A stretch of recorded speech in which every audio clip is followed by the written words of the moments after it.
Hey Wildcat Nation, you're tuned into this week's episode of CatEye Rewind, and you thought you missed it, but we've got you covered. I'm your host, Ehricka Brame, and this week we're going to take a stroll down memory lane into the MEAC champions of the 1984 Bethune-Cookman football team as they celebrate their 30th year anniversary. The 1984 MEAC Championship Football team reunited Friday evening in the President's Banquet Room at the Mary McLeod Performing Arts Center to celebrate the 30th anniversary of their championship season, the first MEAC title in football history. Players and coaches reminisced about the '84 season and their honorary moments here at BCU. NFL Hall of Famer and head coach of the 1984 BCU football team, Dr. Larry Little, spoke on how he felt to be able to reunite with his team this past weekend. Oh, it was a great feeling because there's some guys I talk to a lot on the phone. They call me, they keep in touch. And then there's some I see a lot. But it's great seeing all these guys back together again, having fun with each other again like they did back in 1984. And I'm proud of them, and I'm happy to see them again. Jacksonville Jaguars defensive end and Wildcat alum Ryan Davis joined members of the Wildcat 1984 football team and had the opportunity to share these moments with them. I think this team means a lot, to Cookman, and what we're building here, or what's already built here. The legacy of winning, and and friendship. I see a lot of these guys in here. They form friendships that lasted 30+ years, and for them to carry that on to right now, how our teams are winning right now, and how tight I am with some of my friends that I play with, I can only imagine 30 years from now that we'll be in the same setting, just like this. The highlight of the night, though, was when co-captain Jonathan Bostic announced that the team came together to donate $11,000 in scholarships in honor of former athletic director Tank Johnson and BCU Hall of Famer Jack Cy McLaren. They came together and challenged every other former Wildcat team to match or surpass that total. Hey Wildcat Nation, I'm your host Ehricka Brame, and you're still tuned into CatEye Rewind. And standing next to me is, of course, Mr. Bowtie himself, Terrence Gattling, who's gonna definitely give us some information about this coming week's game, BCU against UCF. But before we jump into that, you gotta talk about how BCU just came up off of this win against Grambling State Tigers, 36-23. Tell me how you feel.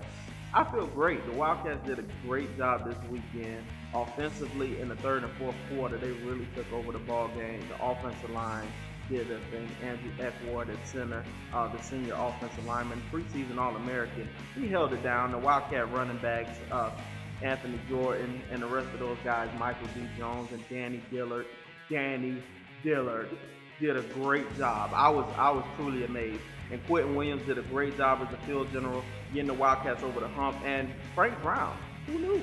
With that one catch. One-handed, yeah. I got to catch it with two hands, but he did one hand. It was amazing. Right. So, the offense came in, took it over in the fourth quarter, but who helped get those guys up there was the defense. BCU defense stepped it up a whole lot this week as well. Talk about how you feel about those defense guys going down this weekend to UCF. Well, first of all, the defensive line of Brandon Richardson, Ronnie Barrow, Rakeem Knight, Eric Williams, they did a great job. The linebacking core, Ralph Williams, he did a good job. Marquise Drayton almost came up with his second attempt to have an interception, but he dropped the ball. He's gonna need to squeeze it and pull it in. But Thomas Finney had an interception. Right now, Coach Yogi Jones has those guys operating at a very high level. So with that being such a high level, your fans are actually at a high level for this game on this coming weekend.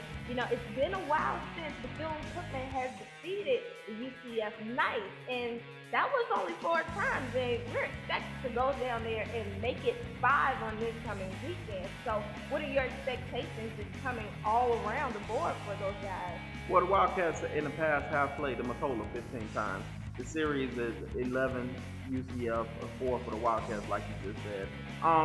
Right now, Central Florida's trying to find their identity. They're 0-2 right now. They played Penn State in Dublin, Ireland, and lost 24-26. Then they went to Columbia, Missouri, and lost 38-10 to Missouri. So they're trying to find their identity. It's their first home game. Is a season opener for them at home inside Bright House Stadium, and the tickets are almost sold out. So get your ticket for the game now. As soon as this show comes out and you see it, go ahead and after you leave YouTube, click on whatever ticket site you want to go to and get your tickets for the game.